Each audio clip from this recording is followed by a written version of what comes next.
And of course మా పాపం ప్రతాప్, వీర ప్రతాప్ తిరువీర్ గారు ఇప్పుడు మాట్లాడతారు.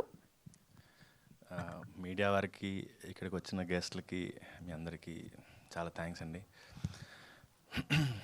రామోజీరావు గారి వీడియో ప్లే అవ్వగానే నాకు ఒకటి చెప్పాలనిపించింది. ఏంటంటే, నాకు సినిమాలు అనేవి తెలిసింది త్రూ ఈటీవీ. చిన్నప్పుడు 9:30కో 9కో సినిమాలు వేసేవాళ్ళు. ఆ సినిమాలు చూడడానికి పక్కింట్లో టీవీలో వాళ్ళు ఏం చెప్పినా, పని చెప్పినా వినేవాడిని.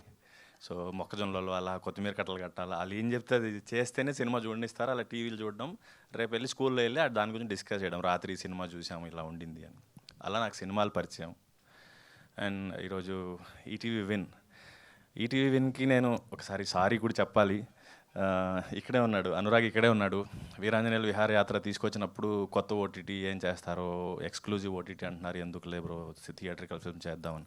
అది చెప్పడానికి అనేది ఓన్లీ రీజన్ ఏంటంటే, నాకు తెలిసిన సినిమా నేను వచ్చినప్పుడు ఏంటంటే ఇలా స్క్రీన్ మీద సినిమా ఉంటేనే సినిమా అనుకునే మైండ్ సెట్ అప్పుడు. సో అలా నేను అనురాగ్తో అప్పుడు వీరాంజనేయులు చేయలేకపోయాను. ఈరోజు నా లైనప్ చూసుకుంటూ ఉంటే నా నెక్స్ట్ సినిమా ఈటీవీ విన్ నుంచి వస్తోంది, ధైర్యంగా ఉండొచ్చు. అండ్ ఆల్రెడీ వాళ్ళు ఏదైతే ఇమేజ్ క్రియేట్ చేశారో ఈటీవీ సినిమా, ఒకప్పుడు శ్రీమతి అనిత ప్రజెంట్స్ అని, సుమంత్ ఆర్ట్ ప్రొడక్షన్స్ అని ఒకటి బ్యానర్ లోగో పడగానే ఒక ఎక్స్పెక్టేషన్ ఉండేది. అలాగా ఈటీవీ విన్ ఎమర్జ్ అయింది. అండ్ హ్యాట్స్ ఆఫ్, ఒక ఇన్స్పైరింగ్ జర్నీ లాగా అనిపిస్తుంది షార్ట్ పీరియడ్లోనే. అండ్ నరేష్, ఇక్కడ నేను కృషి ఎంటర్టైన్మెంట్కి, ఈటీవీ విన్కి థ్యాంక్స్ చెప్పాలి. ఏంటంటే, నరేష్ నాకు 2021లో ఈ కథ చెప్పాడు. ఒక దర్శకుడు ఒక కథను పట్టుకొని ఇంతకాలం తిరుగుతున్నాడు అంటే తను ఎంత నమ్ముంటాడు మీరు ఊహించుకోవచ్చు. సో నరేష్ ఈటీవీ విన్ వాళ్ళు ఓకే చేశారు అన్నప్పుడు నరేష్ కోసం ఈ సినిమా చేద్దామనిపించింది. ఎలా ఉన్నా ఎలా చేసినా కూడా అంత తిరిగాడు ఈ కథ పట్టుకుంటాను. సో రాకేష్ గారికి, రుద్రదేవ్ గారికి అండ్ ఈటీవీ విన్ గారికి థ్యాంక్ యూ. ఇంకా పాపం ప్రతాప్ విషయానికి వస్తే, ఫస్ట్ టైం సటిల్ యాక్టింగ్ నుంచి కొంత నరేష్ నన్ను ఛాలెంజ్ చేయించడం మొదలుపెట్టాడు వర్క్షాప్ నుంచి. నాకు నువ్వు పాత సినిమాలలో కనబడకూడదు, కొంచెం రా కమర్షియల్ స్పేస్కి రా, కొంచెం మారుద్దాం యాక్టింగ్ అని. సో కొంచెం నరేష్ ఏం చెప్పాడో అది వినుకుంటూ కొంచెం కష్టపడి చేశాను. అఫ్కోర్స్ అవుట్పుట్ చూసాక చాలా నచ్చింది నాకు. అండ్ ఇంకొక విషయం ఏంటంటే, మీరు ఆన్ స్క్రీన్ ప్రతాప్ని, బుజ్జమ్మని చూడబోతున్నారు. ఆఫ్ స్క్రీన్ తిరువీర్ అండ్ ఆడియన్స్ని నేను చూద్దాం అనుకుంటున్నాను.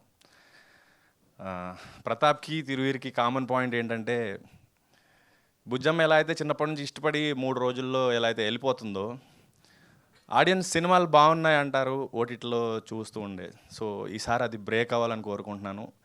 నా సినిమాలు థియేటర్లో కూడా డబ్బులు చేస్తాయి, తిరువీర్ సినిమాలు థియేటర్లో కలెక్షన్స్ వస్తాయనేలాగా ఇది ప్రూవ్ చేస్తుంది అనుకుంటున్నాను.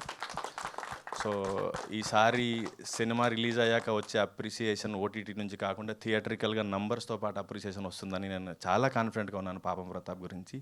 అండ్ రాధాకృష్ణన్ సార్ కోటిలో 100 రూపాయలకి రేడియో కొనుక్కొచ్చుకొని ఆనంద్ పాటలు ఎప్పుడు వస్తాయని ఎదురు చూసేవాడిని. అండ్ థ్యాంక్ యూ, మంచి సాంగ్స్ ఇచ్చారు.